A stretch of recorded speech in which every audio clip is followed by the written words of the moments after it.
You mentioned a very strained relationship with your mom, and also the fact that you are very interested in psychology. Right. Were you abused as a child? No, never. I'm very fortunate to say I've never been abused physically or sexually. Emotionally, I probably was unaware if I was. But I did take on a lot of blame for certain issues from my dad. And then I inadvertently blamed my mom too throughout my life. So I think a lot of the strife in our relationship is directly related to me internalizing a lot of blame and blaming her. What do you blame her for? I can't disclose the exact nature of it, but my dad has had his own intrapsychic conflicts that he, was in denial of and he was going through. And then I, lived that and adopted kind of a caretaker role early on. And that's why I wanted to get into the helping profession. That was my dream. Sure. That's why I wanted to become the psychiatrist. I reiterate, I was a psychiatrist in my head at 6 years old. You just wanted to fix so it's anything things. associated with this. Yeah, I wanted to only live in the deep. I didn't want to focus on anything superficial. So anything in the entertainment industry. I had a friend who was an actress when she was little, and my mom was like, "Nadya, get into the business, make me some money." I'm like, "Are you kidding me? It's corrupt." I said that at 9. So I was very aware early on, and then my dream was just I'm an overachiever though. If I was excelled and beyond, I set extraordinarily high standards for myself, and I had to have a 4.0. I had to be perfect. you wanted to be the best. Perfection, yeah, best of the best of the best, which is very hard on the person, but it's That's something. who It you was are. something that was That's inside who of you you. are. It was. Exactly. Yeah. It's innate. I'm driven. I'm very driven, and I thrive off of my self-discipline and self-control of myself. You've mentioned the fact that you've received death threats, Hundreds. and your family has, Hundreds, right. and there have been a lot of terrible things that have been written about you, Right. and said about you. Right.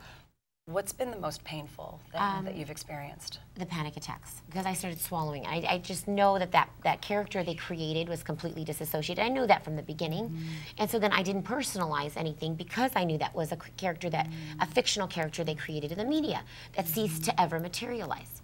This thing, but then unfortunately my avoidance of becoming a self-fulfilling prophecy and not wanting to become what people thought the character was, fame-seeking or whatever, Right. I avoided getting any kind of management to take control of the situation. So by doing so, through my avoidance, I allowed that character to take on a life of its own. Oh, yes. And Right. boy, it's Media, spun out of control, right? Yes. So because the media was making millions off of us other than us. Absolutely. So we ended up getting in that hole. And me avoiding that, I avoided reality shows. I was just about to ask that. So, Right. I don't want to exploit my kids. A That's way the to thing. make money, though. What if someone offers you? No, I I'm sure had you been, have. and I've been saying no for a long time. But are you because thinking? of- But are you thinking about doing a reality show today? You know Would what, you? my Would first you choice- do? I guess the my question first is, choice would you do be it? my first choice would be some kind of a real documentary. That's where you see the authenticity Right. Okay. and the rawness of what's really going on. What exactly is real about reality shows? It's pretty much just superficial drama, drawing people in who want to escape the stress of their real life. Yes. Right. So it's a great form of escapism. But do I want to be that person That exploiting subject. myself and Right. exploiting And my your kids? children. Yes. Right. It's not who we are, really. Yeah. But if there was something that were extraordinary and it was more documentary style, and And you actually had more the documentary- truth. yeah, And- and I could take bring it control out, of it and yes. allow the truth to surface. And So, yeah. So in the right format, Right, maybe. She's You're willing. being open. I'd you be are. open-minded You're to it. considering. Right. You're considering the My options. possibility of doing reality Right. Yes. TV. Yes. Not forever, my dream. Since I don't want to, I've never wanted that. I'm not comfortable with cameras or being in the spotlight. Right. My dream is also just if I have to be able to become just stable and generate revenue that way temporarily until I can have a safe house for my kids. Right. And then my goal will be to do business. You go on the business side. of it. Business. So Yes. Nadia, what would you say to all the viewers that are watching you? I know you were talking about media literacy, Right. and how this whole media What frenzy media in creates general, what you. people are not aware of is how dichotomous it is. They want to split people. First, they'll idolize you or they'll deprecate you. It's like all black or white. We as human beings are so multifaceted. We are not black or white. We are gray as life. Yes. Right. And so, unfortunately, the media is obsessed with one or the other. Yes. One or the other, though. You have a Black and title, white. right, It's split, exactly. yeah. So we're not. It's not this. It shouldn't be this dichotomous thing. I want people to learn about that and be aware of it. Do not believe anything you're reading in these tabloids. Do not believe anything you hear or rumors here and there. Again, that's a great way for them to escape. But I think it's a survival for them too, because it allows. I think. Primitively allows us also biologically to prepare ourselves for possible situations in the future. But when I hear have negative to say, things. Nadia, the Filipinos love to gossip. I think all humans do, though. Yes. Yeah. I think most people Especially the Filipinos. We're getting so funny. a lot of Facebook and tweets Wow. right now as we speak. Absolutely. Wow. As we speak. Wow. But I think we are definitely seeing a side of you that I am even. Yes, I've never Yes, heard. and the media This hasn't is been the able true to me, and show. the only other side is what they created. They made know. up. Right. And then, in the beginning, when I had to do something for money, I sold myself out to the tabloids for money, and that was just to buy a home. And they were saying, here's a few $1,000s more. Just say this. Say this. Rip this picture up of this poor lady.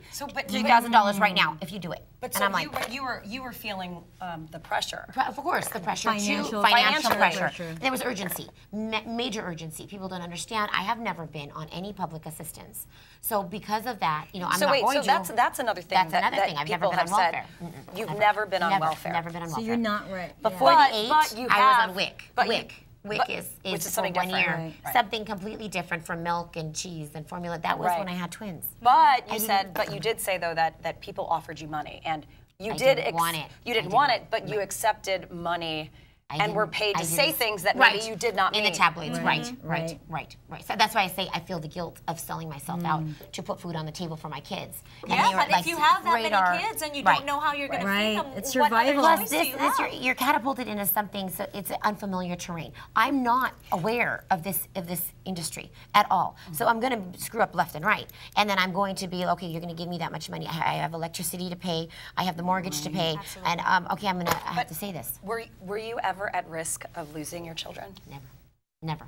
Because the child people actually They this is they so sense- sad is that sense hundreds child's- of people around the country, mainly America, it's just America, were having sightings like Virgin Mary sightings around the world, around the country. Right. We saw her in Texas abusing her kids, and like, so Child Protective Services came in and they saw the true how well I'm taking care of my family. Right. That they are. It's it. I live for them. That's priority. They are. And when I'm not there, if I have to go on a job, what's my brain thinking?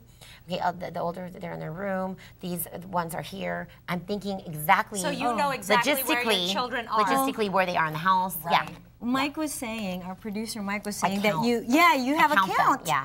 I'm 1, 2, counting. 3, 4, 5, 6, 7, 8. How do you And do then, it? if I'm taking care of the little ones and the older ones are a little too quiet, or even if they're not, I want to know where they are. Elijah, Amira, JJ, say hi. Elijah, Amira, JJ, Caleb, Calissa, say hi. Can't do that with Aiden because he's autistic. He doesn't talk. But, I do that all the time to know where they are. And I joke that if we moved in a big house, they'd all have to carry around walkie-talkies.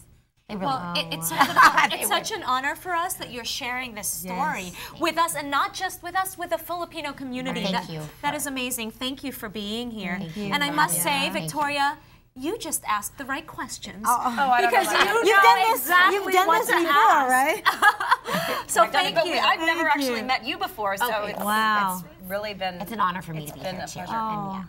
Thank you, ladies.